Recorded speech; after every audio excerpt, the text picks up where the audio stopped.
네? 따로 가져야 되겠다. 자, 그러면 이게 지금 이 파란색으로 동그라미 쳐진 그 수열 자체의 첫째 항부터 그래도 n번째 항까지 합에 대한 정보를 제시해주고 있는 관계식이다라는 게 느껴져야 되는 거 맞아요?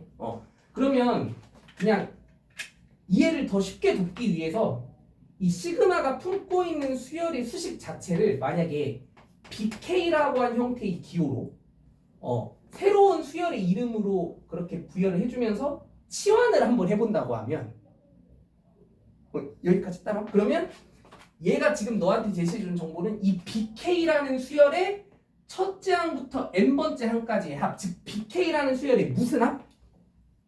부분합이 이렇다라고 하는 정보를 주고 있는 거 맞아 아니야?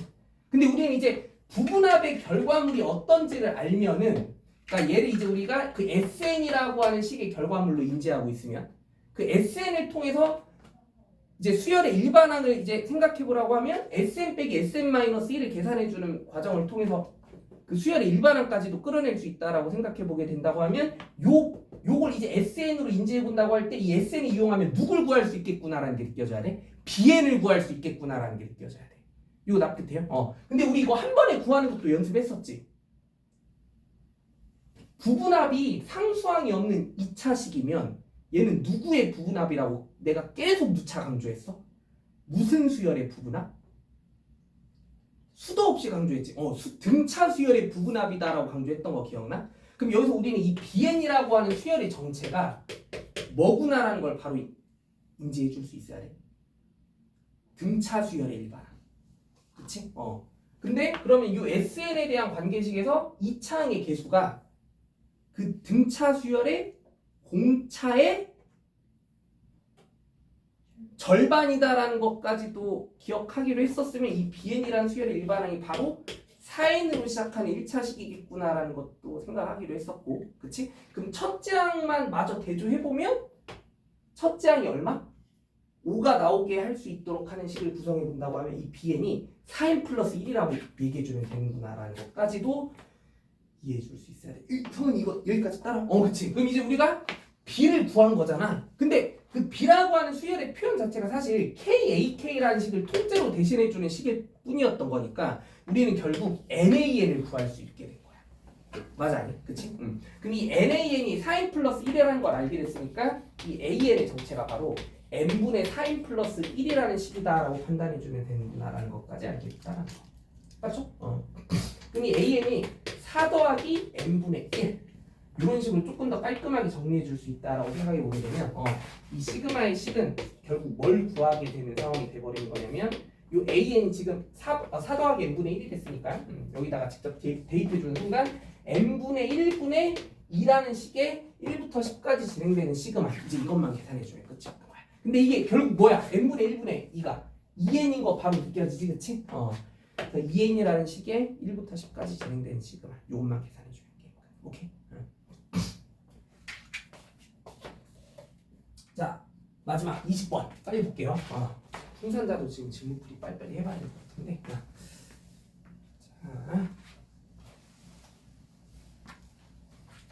20번 봅시다. 지금 수열 AN이 공차가 0이 아닌 등차 수열이다라고 그렇게 주어져 있고 AN이 등차야. 공차는 당연히 0이 아니다. 그리고 또 이제 이런 게 되게 중요해 얘들아. 자 절대값 A6이 A8과 똑같다라는 얘기를 해주고 있고 그리고 시그마 K는 1부터 5까지 AK에 AK 플러스 1분의 1 얘가 이제 96분의 5다 이렇다라고 얘기해주고 있을 때 지금 시그마 K는 1부터 15까지 AK가 어떻게 되는지 이걸 구해내는 게 최종 목표야. 여기서 가장 중요한 정보는 사실 뭐 이것도 되게 중요한 얘기긴 하지만 요거를 아주 멋있게 해석해주는 생각이 되게 중요할 것 같아. A6의 절대값이 이제 A8과 같아야 된다라고 하는 조건 이거를 이거 어떤 방식으로 이제 해석을 좀 해줄 수 있어야 되는가에 대한 부분. 자, 얘들아, 여기서 A6의 절대값과 A8이 같다라고 하는 조건부터 한번 따져본다고 하면 이거는 이제 어떤 식으로 해석해 주는 게 가장 합리적일 것 같아? 두 가지 가능성을 가지고 있다라고 생각해 주는 게 되게 당연한 거 아니야? 뭐? A6과 A8이 아예 뭐하거나 아예 같거나 아니면 무슨 차이만? 부호 차이만 생기면서 같거나, 그치? 그래서 되게 당연한 해석이 이거 두 가지 얘기를 꺼내보는 게 되게 당연했던 것 같아. 첫 번째, 뭐? A6과 A8이 아예 같거나 아니면 A6과 A8이 무슨 차이만 생기면서 그걸 조금 더 멋있게 해석해보면 부호 차이만 생기는 두 식은 서로 뭐해지는 게 되게 의미 있는 것 같아? 더해지는 거. 합이 얼마? 0이 되는 관계를 가지는 게 그게 바로 부호 차이만 생기는 두 수 아니야? 그러면 두 번째 상황에 대한 해석은 A6과 A8의 합이 0이거나 이거 둘 중 한 가지 상황이 얘를 만족시키게 할 수 있는 조건이구나라고 이해해줘야 되는 게 당연한 거 맞아요? 그럼 첫 번째 조건부터 한번 생각해보면 근데 얘들아 첫 번째 조건은 AN의 규칙이 지금 무슨 수열이야? 등차 수열이잖아. 근데 등차 수열에서 여섯 번째 항과 여덟 번째 항이 같아지려면 공차가 얼마여야만 해? 0이어야만 가능한 일이구나라는 거 바로 느껴져? 근데 문제상에서 공차는 뭐가 되지 말래? 0이 되지 말랬잖아. 그치? 그래서 이 첫 번째 상황으로 이 조건을 만족시킬 수는 없구나라는 해석이 되게 당연했어야 돼. 그러면 이제 이 상황이 올바른 선택이었겠구나라고 바로 이해해 줄 수 있었어야 했던 거고 그럼 여기서는 이제 또 되게 당연하게 어떤 해석이 이루어질 수 있어야 돼?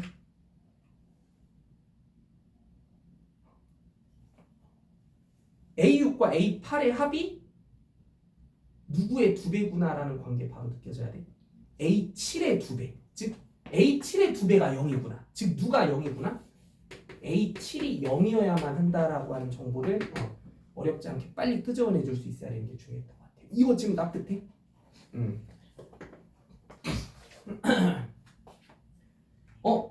그럼 여기서 이제 우리가 만약에 등차 수열의 일반항을 한번 작성해보는 시도를 해보겠다라고 하면 7번째 항이 0이 되는 그런 1차식을 만든다라고 생각해봐도 좋을 것 같거든. 그러면 나 같으면 여기서 등차수열의 일반항은 이런 식으로 작성할 것 같아. 어떻게 작성할 것 같냐면 우린 아무튼 뭘 만들기만 하면 돼. n에 대한 몇 차식? 1차식. 근데 몇 번째 항이 얼마여야만 하는? 7번째 항이 0이어야만 하는. 그러면 n 마이너스 7을 인수로 가지는 1차식을 만든다라고 생각해주면 게임 끝 아니야? 그럼 여기서 사실 이 n-7에 곱해져야 되는 무슨 수만 궁금하다? 상수만 궁금하다. 사실 이게 뭐일 수밖에 없을 거고 공차일 수밖에 없을 거고 그럼 그냥 D라고 써볼게. 그럼 여기서 그 등차수열의 일반항을 D의 n-7과 같은 식으로 작성해본다고 생각해보자는 거야. 그럼 여기서 이제 누가 되게 궁금해져야 될 상황 같아요? 요 D가 얼마겠느냐. 근데 이 D가 얼마겠느냐에 대한 해석은 이제 이걸 이용해주면 구할 수 있지 않을까라는 확신이 들어야 되지 않았을까요? 이제 이걸 이용해주는 방식으로 상황 마무리해주면 D까지 구할 수 있게 되면서 결국 이제 K는 1부터 15까지 AK의 시그마까지 계산할 수 있었겠다. 자, 이거 한번 구해봅시다. 어떻게 돼?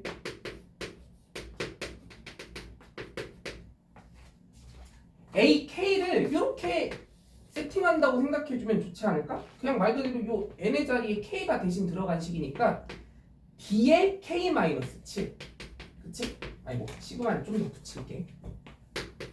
근데 거기서 이제 이 d의 역수는 상수의 곱으로 밖으로 빼내자는 거지. 이렇게. 오케이? 그리고 또 an이 d의 n-7이면 ak 플러스 1은 또 뭐야? d의 k-6일 뿐인 거 맞아 아니야? 그치? 그러면 요 ak 플러스 1에 해당하는 식도 d의 k-6의 역수일 텐데 그 d의 역수를 밖으로 하나 더 끄집어냈다라고 생각해보면서 이 d제곱분의 1에 요 시그마의 계산 결과가 이제 96분의 5가 돼야 된다는 사실에 초점을 맞춰보자는 거. 오케이? 형 이거 여기까지 따라오니? 그럼 이제 요 시그마에 대한 계산 과정은 당연히 이제 뭐로 처리해 줄 수 있으면 또 무슨 공식? 공수 2에서 배운 부분분수 변형 공식. 그치? 잠깐 성환이 이거 어쩔 수 없어. 이제 오늘 뒤에 가서 잘 정리해봐. 그럼 얘가 이제 부분분수 변형 공식에 의해서 k-7분의 1 마이너스 k-6분의 1이라고 한 식의 시그마로 그렇게 계산하는 과정이다라고 생각해주자라는 거고. 근데 이제 이거 구하는 건 너무 쉽지 얘들아. 이거 이제 k자리 얼마부터 얼마 대입한 식들이 싹 더해 나가는 과정이야. 1부터 5까지 대입한 식들이 싹 다 더해 나가는 과정. 그러면 아직까지는 그래도 우리가 초보자니까 직접 대입한 식들을 쭉 써내려 가면서 말 그대로 걔네들을 더해 나간다고 생각해보면, 자, 일단 1을 대입한 식 마이너스 6분의 1 마이너스 5분의 1. 그치? 그 다음이 누구냐면 마이너스 5분의 1 아니다. 요 분모에다가 마이너스를 쓸게. 마이너스 5분의 1 마이너스 4분의 1. 그치? 그러면 이제 이런 식들이 쭉 연쇄적으로 어디까지 등장하게 될 거냐면 마이너스 2분의 1 마이너스 1분의 1이라고 하는 식이 등장할 때까지 나오게 될 텐데, 그럼 여기에서 이 수들이 쭉 더해져 나가는 규칙은 이 인접해 있는 수들의 합이 계속 소거되어지는 규칙을 가지겠구나라는 게 직관적으로 바로 보이지, 그치? 그래서 맨 앞에 있는 숫자 마이너스 6분의 1이랑 맨 뒤에 있는 숫자 마이너스 1분의 1 요거 두 개의 계산 결과만 살아남게 되는구나라는 걸 알 수 있게 돼. 그치? 그래서 이제 요 시그마의 값이 이제 얼마구나라는 걸 알 수 있게 되냐면 요 시그마에 대한 시계값이 마이너스 6분의 1 플러스 1이다라고 얘기할 수 있는 값이 되는구나. 그치? 그럼 이제 끝났네. 요 빨간색의 시계값이 그냥 6분의 5였던 것 뿐이지. 그쵸? 그러면 이제 결국 양변에 5 약분 때리고 그러면 6d제곱이 96이 돼야 되는구나라는 것까지 알게 됐으니까 이 d제곱이 16이다. 따라서 이 공차 d의 정체가 플러스 마이너스 4분화라는 것까지 알게 됐다. 그치? 그러면 근데 또 여기서 뭐가 되게 중요하냐면 이 공차에 대한 판단이 4일지 마이너스 4일지에 대한 선택이 또 중요해지는 시점이야. 얘들아, 공차는 4일까 마이너스 4일까? 공차는 4일까요? 마이너스 4일까요? 마이너스 4가 맞아? 왜?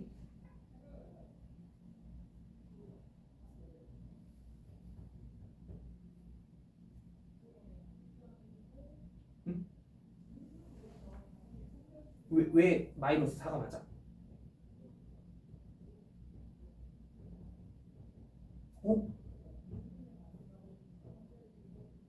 진짜 마이너스 4가 맞나요? 자, H의 아까 얼마였어? 0이었지? 그러면 여기서 A8은 무언가의 절대값이지? A8은 무조건 뭔 수여야만 해? 양수여야만 하지? 그럼 여기서 이 A8이 최소한 0보다 커나 같은 수가 돼야 되는 입장이라고 하면 A7에서 이제 A8이 공차 하나가 더해지는 과정을 통해서 만들어진다고 하면 그 A8 자체가 그럼 공차 그 자체일 텐데, 맞죠? 그럼 여기서 이 공차는 당연히 원수여야만 하는 게 맞았던 거야?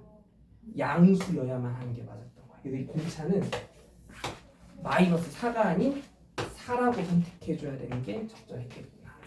이거 지금 납득해? 그럼 이제 마무리해보자. 이 수열 AN의 정체가 4의 n-7이라는 것까지 이제 우리가 알게 된 거지, 그치? 이 등차수열의 일반항이 4의 n-7이다라는 것까지 알게 됐고, 그럼 이 합에 대한 시계값 구해보라고 하면 이건 이제 얘들아 좀 이렇게 가장 예쁜 사고를 할 줄 알아야 돼. 이거 등차수열 합공식 생각해보면 15 곱하기 뭐 구해주면 되는 거야?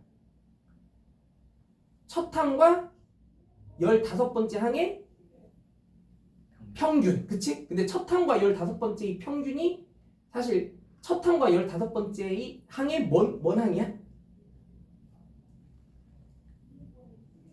등차? 중앙이지? 첫 번째 항과 15번째 항 정 가운데에 누가 있니? 8번째 항이 있잖아. 그래서 얘가 사실 15 곱하기 A 8 구하라는 의도구나라는 게 바로 느껴져야 된다는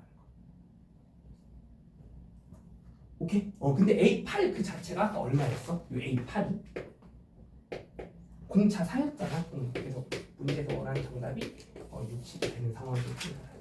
오케이. 자, 이제 통산자로 가볼게요. 오늘 이렇게 진도를 있다가 좀 해야겠네. 빨리 가볼게. 150 어디부터지?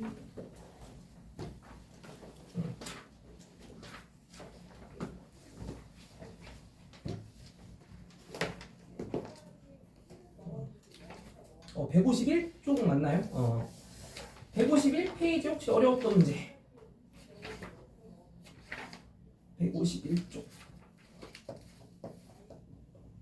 여긴 할 말했니? 넘어가? 오케이. 152쪽. 잠깐만. 12번? 또 12번 빼고 더 없나요? 12번 확인해볼게.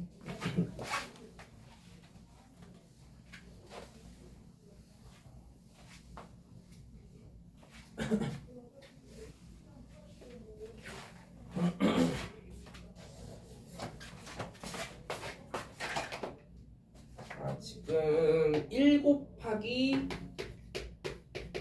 n 플러스 1 더하기 2 곱하기 n 더하기 3 곱하기 n 마이너스 1 규칙이 어떤 느낌인지는 바로 느껴지는 것 같은데 그래서 이 규칙을 쭉 이어가면서 n 마이너스 1 곱하기 3 더하기 n 곱하기 2라는 수의 표현이 등장할 때까지 이 수들을 싹 다 더한 식을 최대한 간단히 정리한 결과가 어떻게 되는지 한번 확인해 보고자 하는 거야. 무조건 이제 원칙은 이래. 다른 거 없어. 우리가 어떤 일련의 규칙이 돋보이는 수들의 합의 식을 계산을 좀 해보고자 하는 상황이 이제 주어진다고 하면 그건 이제 그 합에 대한 식을 먼저 뭐로 나타내 준 다음에 시그마에 대한 수식으로 나타내 준 다음에 거기서 해결책을 찾아보려고 하는 생각이 이제 그냥 나름의 기본적인 원칙인 거야. 그건 지켜줘야 돼. 그럼 얘도 일단 뭐로 나타내줘야 되는 게 우선이었던 거야? 시그마. 그럼 우리가 뭔가 일련의 규칙이 돋보이는 수들의 합을 시그마로 나타내주려면 그 규칙을 파악해서 그 합을 구성해주는 수들을 가지고 수열을 만들었다고 했을 때 그 수열의 무슨 항부터 알아봐야 돼? 일반항. 그렇지? 일반항 빨리 확인해 봐야 돼.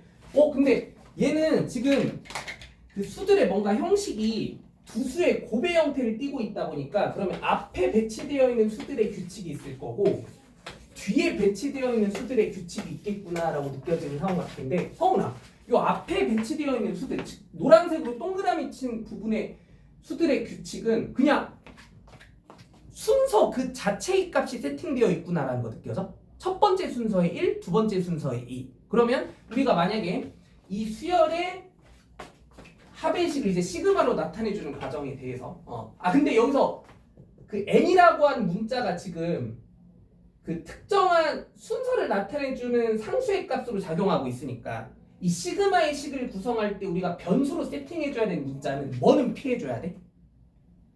n은 피해줘야지, 그치? 그럼 수열의 일반항을 ak로 구성한다고 할 때, 그치? 그 k는 1부터 어쩌고까지 쭉 가는, 그치? 이런 식으로 가본다고 할 때 이 수열의 일반항을 이제 세팅해준다고 할 때 그 k번째 순서의 앞에 있는 수는 누구구나라는 게 느껴져야 돼. K. 그치? 이거 지금 납득되니? 그럼 뒤에 있는 수는 규칙이 어떤 것 같아? 뒤에 배치되어 있는 수는 규칙이 앞에 있는 수랑 뭐가 일정하다라는 게 느껴져? 그렇지. 합이 얼마? n 플러스 2로 일정한 규칙이구나라는 게 느껴지지. 그럼 이 뒤에 있는 수의 규칙은 n 플러스 2에서 앞에 있는 수를 뭐 한 거? 뺀 게 뒤에 있는 수의 규칙이다라는 거 인정하니? 그러면 이 뒤에 있는 수에 의한 수식은 n 플러스 2에서 바로 누구를 뺀?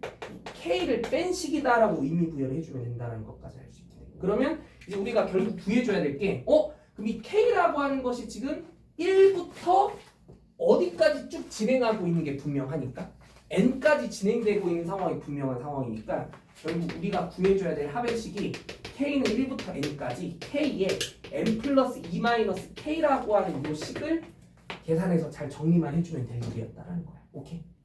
자, 그럼 이걸 이제 계산해보자. 근데 여기서 이제 변수로 작용하고 있는 문자는 누구만 변수야? k만 변수지? 그럼 이 n이라는 문자는 분명 무슨 취급이 돼야 돼? 상수 취급이 돼야 되는 게 중요하지. 그러면 나는 곧바로 이걸 계산하기 위해서 식을 어떤 식으로 구분 지어주는 게 좋겠다는 생각이 드냐면 이 n 플러스 2랑 k가 곱해진 식은 k에 대한 몇 차식일 뿐이야? 1차식일 뿐이지. 그러면 n 플러스 2가 상수의 곱으로 빠져나가면서 k만 남아있는 시그마와 n 플러스 2가 곱해진 식. 그치? 그거랑 그리고 또 k가 두 번 곱해져서 k 제곱에 대한 시그마의 식도 분명 만들어질 텐데 걔는 빼주기만 하면 되겠구나라는 거. 그치? 이제 상황은 어떻게 마무리가 되냐면 n 플러스 2 곱하기 얘가 이제 2분의 n의 n 플러스 1. 그치? 그리고 마지막으로 얘가 6분의 n의 n 플러스 1의 2n 플러스 1이 되는구나라는 것까지 알게 되면 이거 계산만 해주면 돼. 이거 계산 이제 알아서 합시다. 알겠지?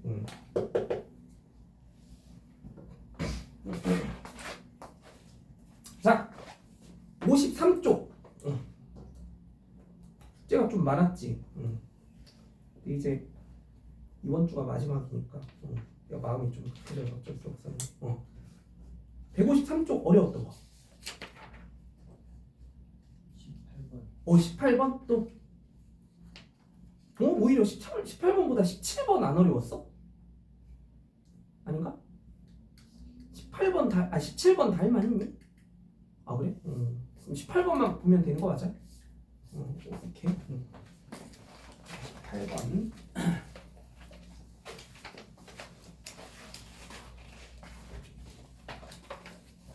자, 시그마 K는 2부터 99까지 로그 1 마이너스 K 제곱분의 1.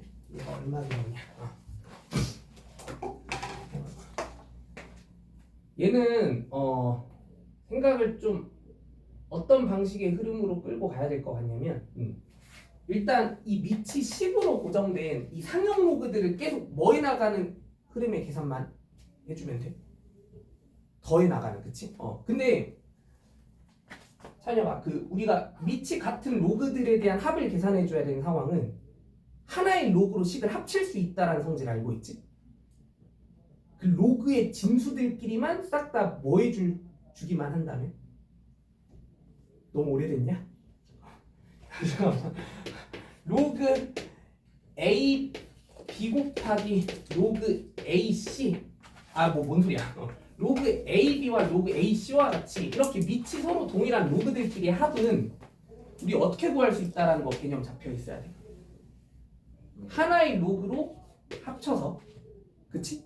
이 진수들끼리 서로 뭐해지는 식만 계산할 수 있으면 곱해진 식의 값만 구할 수 있다. 그러면 이 문제는 아마 이 진수들끼리의 곱의 계산이 상황이 되게 뭐해지지 않을까라고 하는, 단순하지 않을까라는 확신을 가지고 접근할 수 있어야 되는 문제였던 거야. 여기까지 조금 느낌 와?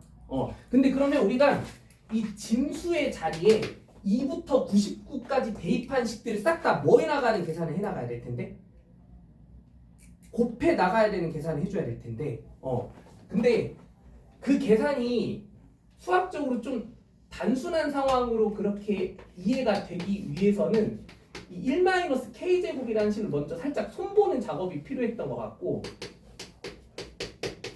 그럼 일단 저 1-K제곱이라는 식을 우리가 통분한 식으로 정리해본다라고 하는 게 뭐 K제곱분의 K제곱 마이너스 1과 같은 식으로 정리해볼 수 있다라고 할 때, 이제 이 분자에 있는 식을 이제는 또 합차 공식에서 인수분해까지 해본다고 할 때, 이거는 좀 발상의 그런 싸움이야. 요 진수에 해당하는 식의 표현을 요런 형식으로 구성할 줄 아느냐가 핵심이 되는 문제였던 것 같거든. 식을 이런 식으로 변형할 수 있는 좀 수학적인 해석까지 해낼 수 있었어야 하는 게 핵심이었던 거고, 그러면 이제 이 상태에서 내가 본격적으로 뭔 짓거리를 해볼 거냐면, 이제 이 K의 자리에 2부터 99까지 대입한 식들을 말 그대로 싹 다 더해 나간다라는 그 계산 과정에 한번 주목해 볼 거야. 그러면 2분의 1 곱하기 2분의 3 이런 로그 하나 나올 거고, 그리고 또 잠깐만 이제 이거 밑 생략할게. 상용 로그니까. 그리고 3분의 2 곱하기 또 뭐?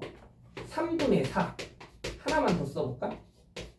4분의 3 곱하기 4분의 5 그치? 그래서 이런 로그들이 이제 로그 99가 대입됐을 때까지 99분의 98 곱하기 99분의 100까지 가게 된다라고 생각해 보게 되면 그럼 이제 우리가 요 밑이 같은 98개의 이 로그들에 대한 합의식을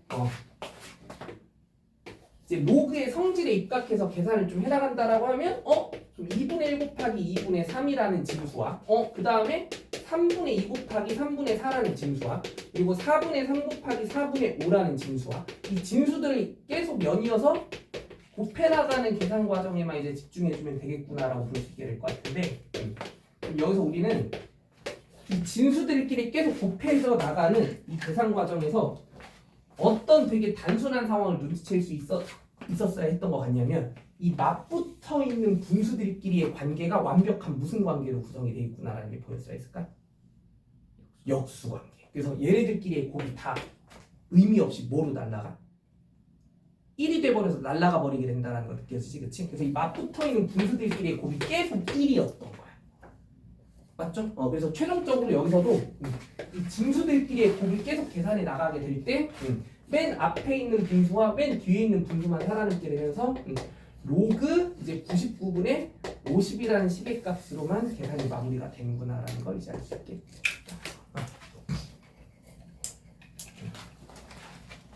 자, 150 끝났네 이제. 이제 질문 더 없나요? 자, 이제 우리가 마지막 단원에 이제 수열의 귀납적 정의라고 해서 딱 한 가지 단원만 남기고 있는 그런 상황인데 자, 빨리 한번 마무리해볼게요. 자, 개념 간단하게 먼저 하나 잡아볼게.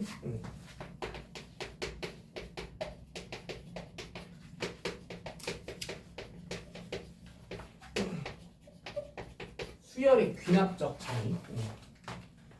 귀납이라는 말과 그 연역이라는 말을 뭐 국어 시간에 좀 공부를 했으면 더 쉽게 와닿을 수 있을 것 같긴 한데 국어 시간에 혹시 귀납이라는 말 들어본 적 있니? 그치. 뭔가 여러 가지 현상을 토대로 해서 이렇구나라고 하는 결론을 좀 도출해가는 그런 의미.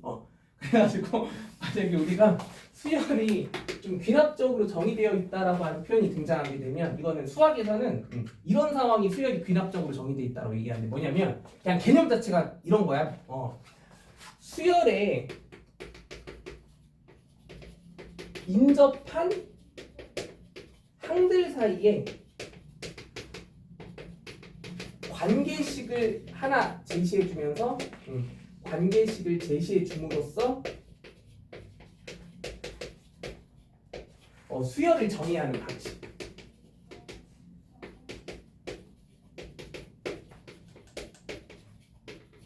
그리고 또 근데 그 인접한 항들 사이의 관계에다가 사실 수열의 몇 가지 항에 대한 값도 언급을 해주긴 해줘야 돼. 또 수열의 몇 가지 항도 정보를 제시해주고 있을 때.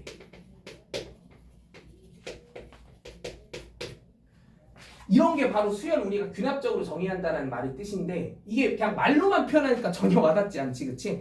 그냥 구체적인 예시를 한번 들어볼 건데 뭐 이런 느낌이야. 우리 사실 수열을 귀납적으로 정의하는 패턴 미리 공부도 했어. 뭐냐면 내가 처음에 등차 수열이라는 거 정의해 줄 때 어떤 식으로 정의해 줬었는지 기억나? 등차 수열의 그 수학적 정의가 엄밀히 분명 뭐라고 얘기했었어? 그 말에 그냥 그 용어 자체에서 이제 느껴질 수 있는 느낌을 그대로 표현해 보면 인접한 두 항 사이에 뭐가 차가 일정해야 된다라는 규칙을 가지고 있는 수열을 우리는 등차 수열이다라고 얘기하기로 했었다라는 거 기억나? 그래서 만약에 내가 an 플러스 1에서 an을 뺀 이런 게 바로 n 플러스 1번째 순서의 항과 n번째 항 이런 게 바로 서로 맞붙어 있는 이웃해 있는 인접해 있는 항들이라는 거거든. 그래서 이런 인접해 있는 항들끼리의 관계가 어때야 된다라는 정보를 제시해 주면서 수열이 어떻구나라는 걸 정의해 주는 거. 이런 걸 우리가 귀납적으로 정의한다고 이게. 그래서 만약에 n 플러스 1번째 항에서 n번째 항을 뺀 게 3이라고 하는 값으로 항상 일정해야 되고 첫 번째 항의 값을 그래도 얼마다라고 언급해 주는. 예를 들면 첫 번째 항 그러면 5라고 제시해주는 이런 상황이 있다라고 얘기해주면 이런 게 바로 뭐냐면 인접해 있는 항들끼리의 관계와 그리고 수열의 몇 가지 항에 대한 정보 여기서 그냥 첫째 항 딱 한 가지 정보만 제시해주고 있는 상황인 거긴 하지 이런 게 바로 수열을 지금 어떤 방식으로 정의해주고 있는 그런 상황이다라고 인지해줘야 된다는 거야 귀납적으로 정의해주고 있는 상황이다 그치? 근데 이런 귀납적 정의에 의한 수열의 상황은 우리가 이거 무슨 수열이다라는 거 바로 눈치챌 수 있어야 돼. 등차 수열이라는 걸 우리가 여태까지 공부해온 거나 다름없었던 거잖아 이거. 다음 번째 순서의 항에서 바로 이전 번째 순서의 항을 뺀 게 항상 3으로 일정해야 된대. 이 3이라고 하는 그 일정한 차이 값을 우리가 여태까지 뭐라고 불러왔었어? 공차라고 불러왔던 것 뿐이잖아. 그치? 그럼 이건 사실 무슨 수열의 무슨 정의야? 등차 수열의 귀납적 정이라고 얘기하는 거야. 이런 게 다. 오케이? 등차 수열이 지금 무슨 형태로? 귀납적으로 정의해주고 있는 상황에 대한 정보다. 이런 식으로 인지해줄 수 있어야 되는. 그러면 이 귀납적 정의만을 토대로 해서 만약에 이 수열의 일반항을 구해보라고 하면 뭐 일반항까지도 구할 수 있겠지? 이건 너무 익숙한 수열이니까. 뭐? 3n 플러스 2라고 얘기해주면 된다라고 하는 느낌까지. 그치?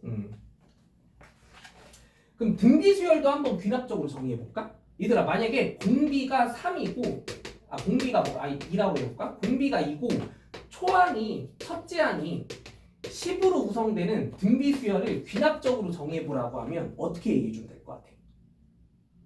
인접한 항들 사이의 관계로 일단은 상황을 구성해줘야 되니까 등비 수열의 그러면 귀납적 정의는 인접한 두 항 사이에 뭐가 일정하다라는 규칙을 부여해주는 게 핵심일까?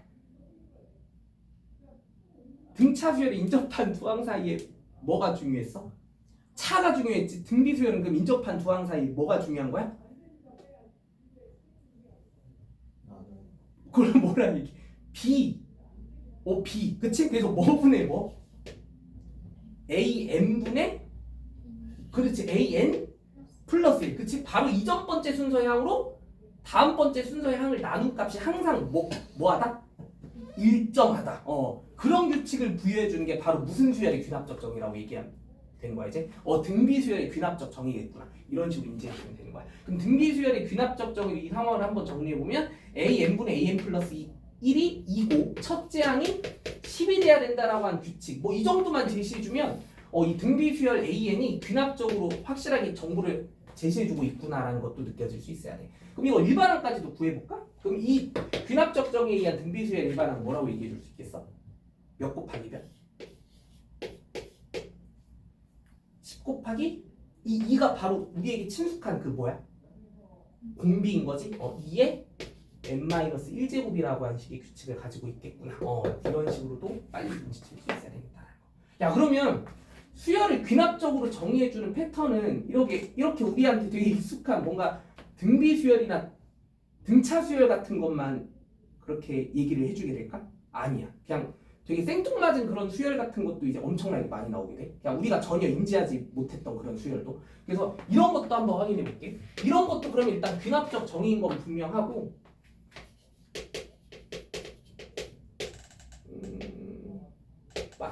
일단 처음부터 너무 어려운 걸로 시작하면 좀 그럴 것 같으니까 자 만약에 an 플러스 1이 뭐 3an-3과 같은 식의 규칙을 가진다라고 언급해주고 있고 첫째 항은 6이 된다라는 얘기를 해주고 있을 때 만약에 넷째 항의 값이 얼마가 돼야 되는지를 좀 확인해보고자 하는 상황이 주어졌다고 얘기해볼게. 일단 수열 an에 대한 정보를 어떤 구조로 제시해주고 있는 상황이에요. 여기도 인접한 두 항 사이의 관계를 제시해주고, 그치? 그리고 뭐 수열에 대한 특정한 항에 대한 값도 뭐 몇 개 얘기해주고 있는 그런 상황인 거지. 여기서도 그냥 딱 딸랑 무슨 항 하나만 얘기해주고 있는 상황이긴 해. 3an-1 플러스 1 이라고 하는 그 수열의 일반항 뭐라고 얘기해줄 수 있겠어? 몇 곱하기 몇? 10 곱하기 2 첫째 항 하나만, 그치? 그럼 이 두 가지 정보를 토대로 해서 뭐 A4 같은 거 구해보라고 하면 이런 것도 이제 우리가 상황을 좀 판단할 수 있긴 있어야 돼. 일반항을 구하는 것까지는 어렵겠지만 왜냐면 얘들아 너네들 그 인접한 두 항 사이 규칙이 이런 식으로 구성되는 수열이 무슨 수열이다라고 얘기해보라고 하면 바로 판단할 수 있어 없어? 전혀 느낌이 안 오는 그런 수열이지. 이런 수열이 이제 귀납적인 정의로 그렇게 등장하게 되는 상황들도 이제 엄청 많이 나올 거라는 거야. 그러면 이런 귀납적 정의에 의한 수열은 우리가 근데 몇 시야? 좀 치는 게 맞아? 40분 아니지? 35분이지? 그치? 그러면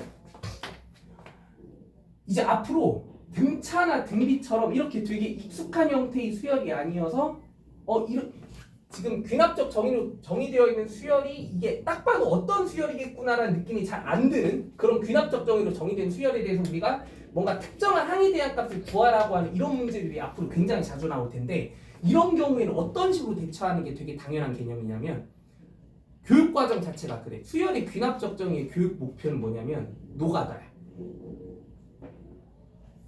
대입해가면서 항해값을 다 구하라는 게 교육 목표야.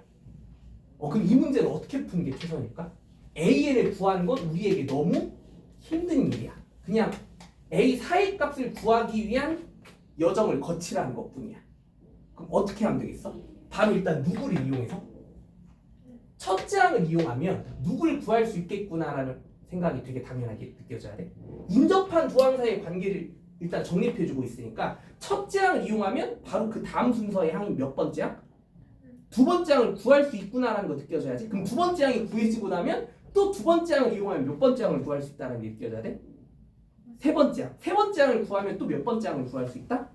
네, 그러면 이 네 번째 항 구하라고 하는 요구가 그렇게 막 엄청 무리한 요구는 아니라는 거 느껴져 안 느껴져? 그래서 이런 귀납적 정의에 대한 문제는 그 귀납적 정의로 제시된 수열 자체가 익숙하지 않은 수열이라면 그냥 출제 의도가 뭐다? 이런 식으로 항해값을 하나하나 직접 계산해 나가는 뭐? 노가다. 그 노가다가 그냥 출제 의도야. 알겠지? 근데 사실 나 때는 이런 거 일반항도 구했어. 이거 일반항 구할 수도 있긴 하거든. 근데 그런 걸 안 할게. 알겠지? 이런 걸 이제 우리가 흔히 점화식이라고 얘기해서. 그래서 아무튼 그러면 이 귀납적 정의로 제시되어 있는 수열에 관련된 그런 문제는 대부분의 상황은 노가다로 접근해 주는 게 맞다라고 생각해 주면서 문제 풀어나가면 돼. 알겠지? 다른 거 없어. 근데 만약에 무슨 수열과 무슨 수열이 귀납적 정의 같다라는 느낌이 들면 등차 수열과 등비 수열의 귀납적 정의 같다라는 생각이 든다고 하면 그거는 되게 이 수열이랑 우리 많이 친해져 있지라고 하는 생각 가지고 문제를 남들보다 조금 더 효율적으로 풀어나갈 수 있기는 해야 돼.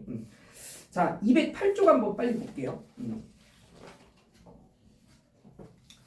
여기는 다 상황 자체가 딱 봐도 그 등차 수열이랑 등비 수열을 귀납적으로 정의해주고 있는 상황에 따라서 뭐 수열의 특별한 항에 대한 값 뭐 구해 나가보자라고 하는 그런 의도의 문제들인데 거기 유제 1번에 1번 문제 볼까? 얘들아, 근데 이것도 등차 수열의 귀납적 정의겠지만 그 인접한 두 항 사이의 차가 상수로 일정해야 된다라고 한 정보를 제시해주는 상황도 등차 수열의 귀납적 정의겠지만 만약에 인접한 세 항 사이의 관계를 제시해줄 때 다시 인접한 몇 항 사이의 관계? 세 개의 항 사이의 관계를 제시해줄 때 가운데 있는 항의 몇 배가? 두 배가 양옆에 있는 항의 합과 같다라는 상황의 관계를 제시해주는 경우도 이것도 딱 봐도 무슨 수열의 귀납적 정의겠구나라는 게 바로 느껴져야 될까? 등차 수열의 귀납적 정의겠구나라는 거 바로 느껴져야 돼. 바로 무슨 개념에 의해서? 등차 중항의 개념에 의해서. 그러면 거기 유제 1번에 1번 이 귀납적 정의도 지금 이 수열의 규칙 자체가 무슨 수열로 구성이 돼 있구나라는 게 바로 느껴져야 돼. 요거 지금 등차 중항을 설명해주는 귀납적 정의의 수식이구나라는 게 바로 느껴져야지, 그치? 그럼 이게 이 수열 A의 정체가 보자마자 무슨 수열이라는 게 느껴져야 돼? 등차 수열. 그럼 여기서 A8 구하라고 하면 여기서 어떤 식으로 대처할 수 있어야 되는 게 맞을까? 노가다 하면 그건 정말 어리석은 짓이고 그냥 일반항을 바로 세팅해서 A8을 구하자라고 하는 느낌을 가주는 게 좋았겠다는 거. 사실 또 일반항 구하는 것도 심지어는 사치야. 이거 A8 구하라고 하면 가장 현명한 판단이 뭘까? A1이 마삼이고 A2가 2고 그리고 그 귀납적 정의로부터 우리가 이 수열이 등차 수열이라는 것까지 알아냈을 때 A8을 구하는 게 목표라며. 그럼 이제 우리가 수열을 조금 어느 정도 현명하게 공부를 해온 친구들이라고 하면 A1과 A2 사이의 관계로부터 공차가 보자마자 얼마라는 게 느껴져야 돼? 5라는 게 느껴져야지. 그럼 여기서 A8을 구할 수 있는 가장 쉬운 흐름은 뭐였겠어? A2에다가 공차 몇 개만 더 더해주면? 6개만 더 더해주면 그게 A8이니까 2에다가 5의 몇 배? 6배만 더 더한다. 32가 바로 A8이겠구나. 이런 식으로 또 더 쉽게 빨리빨리 판단해 나갈 수도 있으면 좋겠다는 것까지. 오케이? 시간이 너무 없어서 여기까지 마무리하고 이거 균합적 정의에 관련된 내용은 다음 주란다. 내일 모레랑 토요일까지 해서 다 마무리 지어볼게요. 자, 수고들 하셨습니다. 그리고 이거 WT 시험지 너무 오래됐는데 지금 나눠 적을게요. 틀리는데 얘가 조금 더 한번 응용하면 좋을 것 같고.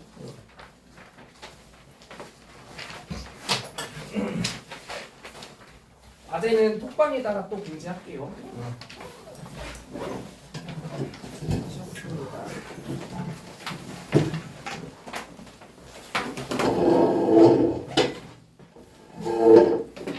네, 조심히 가세요. 안녕.